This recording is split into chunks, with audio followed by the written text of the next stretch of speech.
इब्लीस बनी नू इंसान का सबसे बड़ा दुश्मन, जिसने अपने साथियों और औलाद को इस काम पर लगा रखा है कि क़यामत के दिन आदम की औलाद को नाकाम करना है। लेकिन इब्लीस के ही खानदान में पैदा होने वाला वो कौन था जिसने इब्लीस से ही बगावत कर दी और मोहम्मद सल्लल्लाहु अलैहि वसल्लम पर ईमान ले आया। जब उसकी मुलाकात हजूर सल्लल्लाहु अलैहि वसल्लम से हुई तो उसने नबी रहमत को क्या बताया और अब वो शैतान कहाँ है। अल्लाह ताला ने इंसान को मट्टी और जिन्नात को आग से पैदा फरमाया। उन जिनों में एक जिन जिसका नाम इब्लीस था, उसने हज़रत आदम अलैहिस्सलाम को सजदा करने से इनकार किया था, जिसकी पादाश में उसे बारगाह खुदाबंदी से निकाल दिया गया। इब्लीस ने बनी इंसान को क़यामत तक गुमराह करने की कसम उठाई और इस तरह इब्लीस और इंसान की यह तारीखी जंग आज तक जारी है। दरअसल जिन्नात की तख्लीक हज़रत आदम अलैहिस्सलाम से कई हज़ार साल पहले ही की जा चुकी थी। इब्लीस जो इंसानों की तरह का जिन था, उसे भी अल्लाह ने शऊर और इंसानों की तरह नस्ल बढ़ाने की कुव्वत बख्शी थी।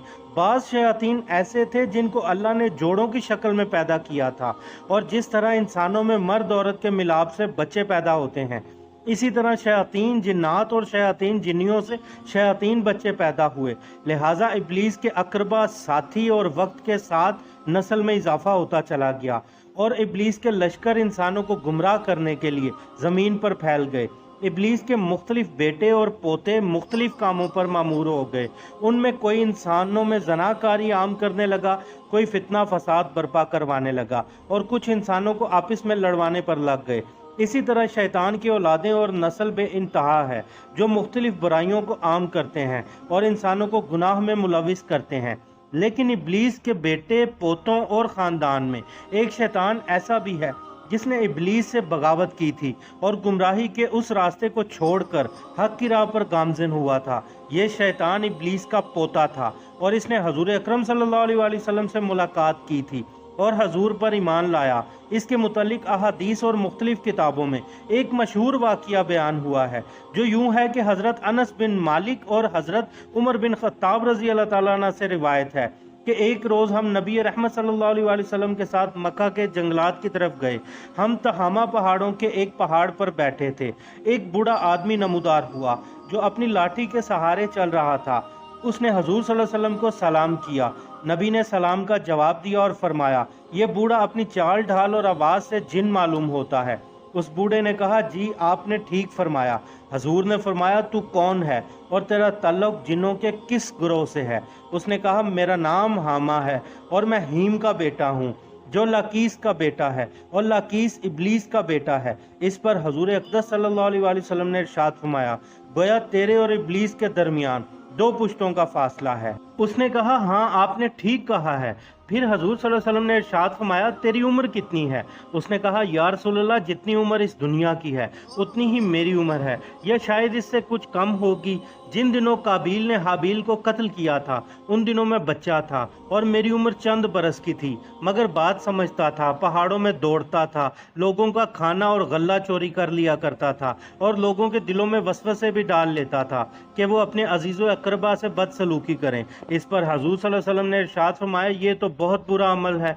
उसने हजूर से अर्ज़ की कि मुझे मलामत ना फरमाइए, क्योंकि मैं उन लोगों में से हूँ जो हज़रत नूह अलैहिस्सलाम पर ईमान लाए थे और उनके हाथों तौबा कर ली थी और दीन के काम में उनकी मदद भी की थी, यहाँ तक कि 1 साल तक हज़रत नूह अलैहिस्सलाम के साथ उनकी मस्जिद में रहा हूँ। और मैंने इब्राहीम अलैहिस्सलाम से भी मुलाकात की है और जिस वक्त उनको आग में डाला जा रहा था मैं भी उनके साथ था। मैं हज़रत याकूब और हज़रत यूसुफ अलैहिस्सलाम की सोबत में भी रह चुका हूँ, और जब यूसुफ अलैहिस्सलाम को उनके भाई कुएं में डाल रहे थे तो मैं भी उनके साथ था और यूसुफ अलैहिस्सलाम से पहले ही उस कुएं में पहुंच गया था। मैं हज़रत मूसा अलैहिस्सलाम से भी मिल चुका हूं और उनसे तौरात सीखी है, और जब मेरी मुलाकात ईसा अलैहिस्सलाम से हुई तो मैंने मूसा अलैहिस्सलाम का सलाम उन तक पहुंचाया था, और मैंने ईसा अलैहिस्सलाम से अंजील भी सीखी है। और ए नबियों के सरदार, मुझे ईसा अलैहिस्सलाम ने फरमाया था कि अगर तुम्हारी मुलाकात मोहम्मद रसूलुल्लाह से हो तो मेरा सलाम उनकी खिदमत में अर्ज़ करना। चुनाचे मैं इस अमानत से सबकतोश होने के लिए आपकी खिदमत में हाजिर हुआ हूँ और हज़रत ईसा का सलाम आपकी खिदमत में पेश करता हूँ। हजूर सल्लल्लाहु अलैहि वसल्लम ने इरशाद फरमाया, ईसा पर भी सलाम हो, और ए हामा, ईसा की अमानत मुझ तक पहुँचाने के लिए तुझ पर भी सलाम हो। پھر حاما نے کہا اللہ کی قسم میں بہت شرمندہ ہوں اور میں اللہ کی پناہ مانگتا ہوں کہ میں کافر ہوں۔ پھر اس نے کہا یا رسول اللہ میں آپ پر ایمان لاتا ہوں۔ اس کے بعد وہ جن اتنا رویا کہ صحابہ اکرام بھی رونے لگے۔ پھر اس نے کہا آپ مجھے قرآن سکھا دیں۔ چنانچہ حضور صلی اللہ علیہ وسلم نے اسے قرآن کی تعلیم دی اور اسے سورہ واقعہ، مرسلات، سورہ شمس اور مستعین اور قل هو اللہ احد سکھائے۔ پھر حضور صلی اللہ علیہ وسلم نے ارشاد فرمایا اے حاما اگر تمہیں بھی پھر کوئی حاجت ہو تو میرے پاس آ جانا اور ہم سے ملاقات نہ چھوڑنا۔ صحابہ اکرام فرماتے ہیں پھر حاما وہاں سے چلا گیا اور اس واقعے کے بعد حضور نے پھر کبھی حاما کے بارے میں کچھ نہیں فرمایا اور کچھ عرصہ بعد نبی رحمت صلی اللہ علیہ وآلہ وسلم بھی دنیا سے تشریف لے گئے۔ یہ اللہ ہی بہتر جانتا ہے کہ اب حاما زندہ بھی ہے یا مر گیا۔ ایک روایت میں ہے اما عائشہ صدیقہ رضی اللہ تعالیٰ عنہ سے منقول ہے کہ رسول اللہ صلی اللہ علیہ وسلم نے فرمایا حاما جنت میں ہے۔ بلا شبہ اللہ جسے چاہتا ہے ہدایت دیتا ہے۔ ہدایت اور نور ہر اس دل میں سما سکتا ہے جو دل سے توبہ کرتا ہے اور حق کو قبول کر لیتا ہے، خواہ وہ فرعون کے گھر میں رہنے والی حضرت آسیہ ہوں یا کسی گنہگار کے گھر کوئی نیک صفت انسان۔ اللہ تعالی ہم سب کو ایمان پر موت دے، آمین۔ ملتے ہیں کسی اور واقعے کے ساتھ اگلی ویڈیو میں، تب تک کے لیے اللہ حافظ۔